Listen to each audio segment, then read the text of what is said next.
Okay, so today's the 9th of October, and it's been about 3 days since we checked on Cinderella. I gave Cinderella some coffee filters with a little bit of coffee in them on top of the corn on the cob, but I just wanted to check on the corn on the cob because you know how worms love corn. There it is. So let's check this. Micah, how many worms do you think are on the corn?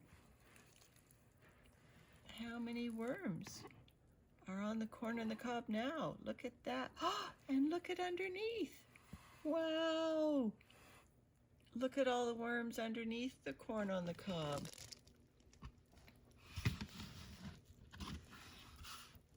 That must be where all the yummy juices from the corn are. Again, Mike and I started this bin with cocoons only. This was when I harvested castings and I found cocoons. This is where I put the cocoons, and that was started in, probably the first harvest was probably May this year, so it's now October. So these worms have not only hatched successfully, but they have multiplied and they are having cocoons of their own now. Now my Cinderella bin is indoors, so I tend to sift all my castings and everything indoors. There, look at that.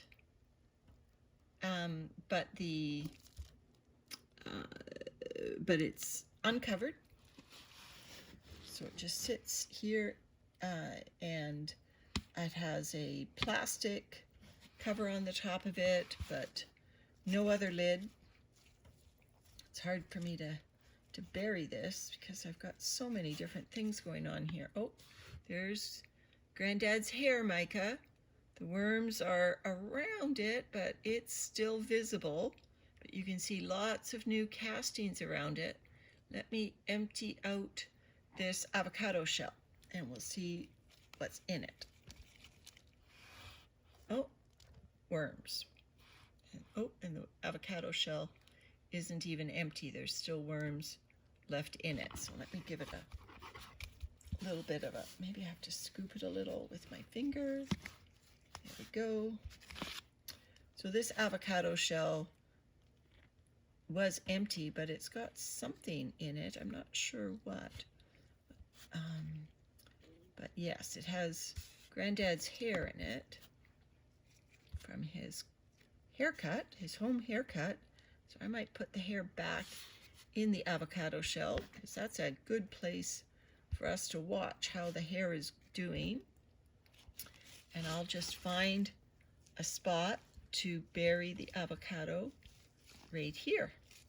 So Cinderella, she gets all these are stems from sweet peas, and this is a leaf off I think it's called a prayer plant that was not looking too good, so I thought, I'll put it in Cinderella, and because she gets everything that gets swept off the floor. So that goes in there, but we gave her a treat and we gave her the corn, and these are gladiola stems. They've been in here probably 2 months, but they're starting to get broken down. But we also gave her another treat. We gave her the peel off a mango and the mango stone. So I'm now finding the mango stone here. And here it is. It's the stone off the mango. The worms have found it. Look at that, Micah. The worms found the mango stone. And they've eaten all the extra mango that was on the outside of the stone.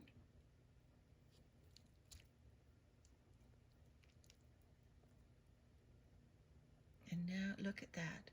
You can see the layer of castings that they've left on the outside. and they're just continuing to work at it. This has been in there, like I said, about 3 or 4 days.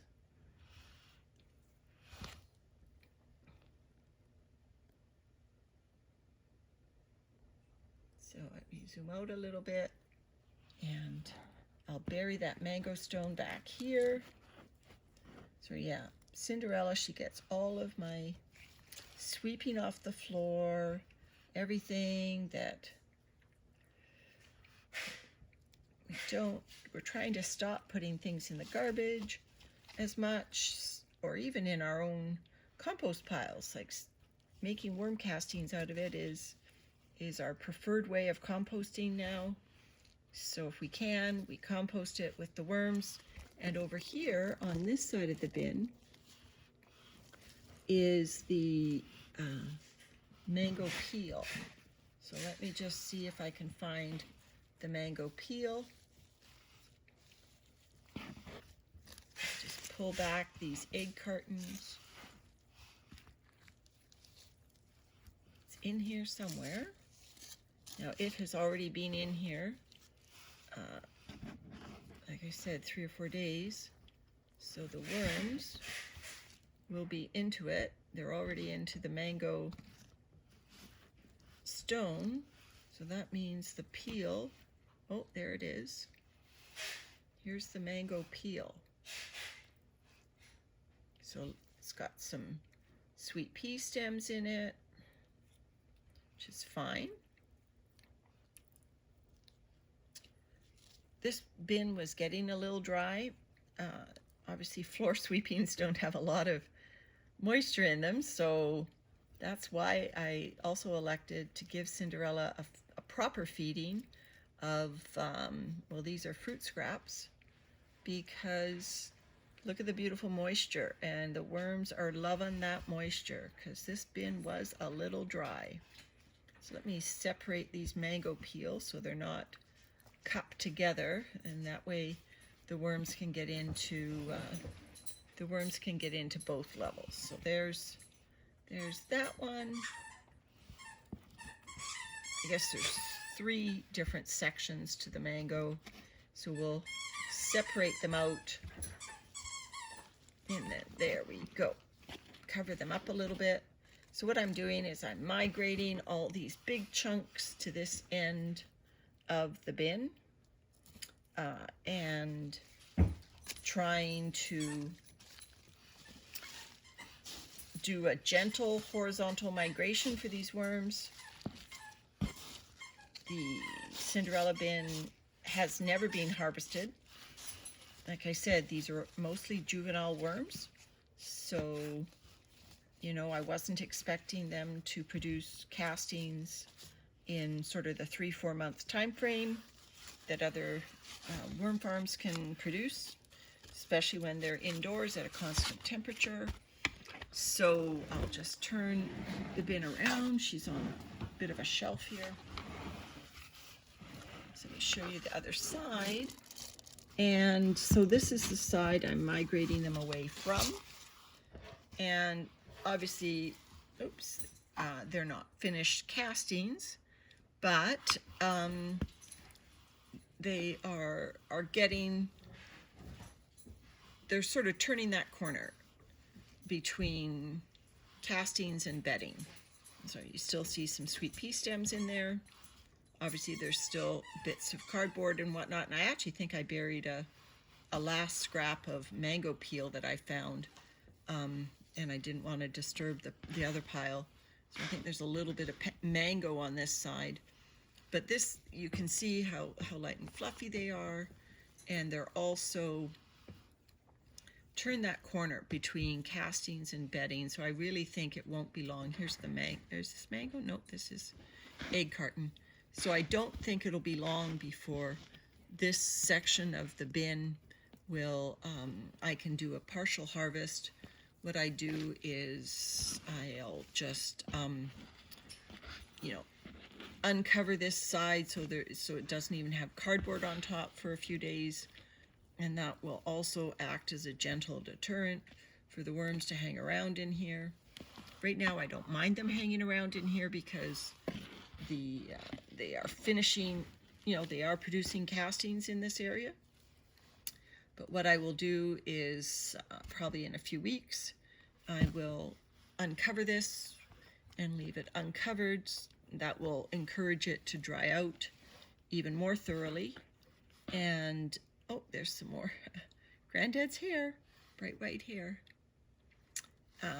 But if I uncover it totally from the cardboard, this area will dry out even more, which will make it easier for me to sift. And I'll do a partial sift of these to pull out the castings, pull out some of the castings. And so I don't disrupt the whole bin. The worms don't lose all of their home at once and get all new bedding. But I'll just sift this out, probably pull out half a gallon, a couple of liters of castings, and then just leave them be.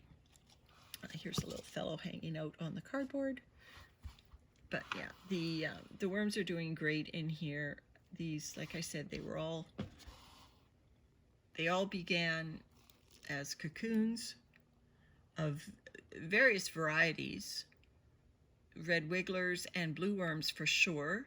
Those are the worms that I got when I first started the bin. And then we have, in our outdoor bins, we've been using horse manure. And so those worms seem to be a darker red color. I don't know if I've moved any cocoons from the outside bins into this area. There's Cinderella bin getting busy laying cocoons. I don't know if I've moved any of the cocoons from the manure bedding out that's outdoors into Cinderella. I may have. I don't know. I'd have to disrupt that pile of worms to see if we have any of those really deep burgundy worms that I seem to find in the horse manure. Cinderella bin has, like I said, no lid on it. When I disturb it, I always get a few climbers, like that one over in the corner, starting to climb. So I do think there are definitely blue worms in here, because they start to climb once I disturb them too much. So I'll just put on their cardboard again. And the cardboard doesn't go all the way to the edges. So there's kind of a little bit of a perimeter there. Keeps the sides nice and dry, which also is a deterrent to climbing. And then what I do is I have a very loose piece of bubble wrap that doesn't, that I don't squeeze all the way down. It's got gaps all the way around it as well. But it collects condensation on the inside to keep the bin nice and moist, because Micah knows worms need moisture to breathe.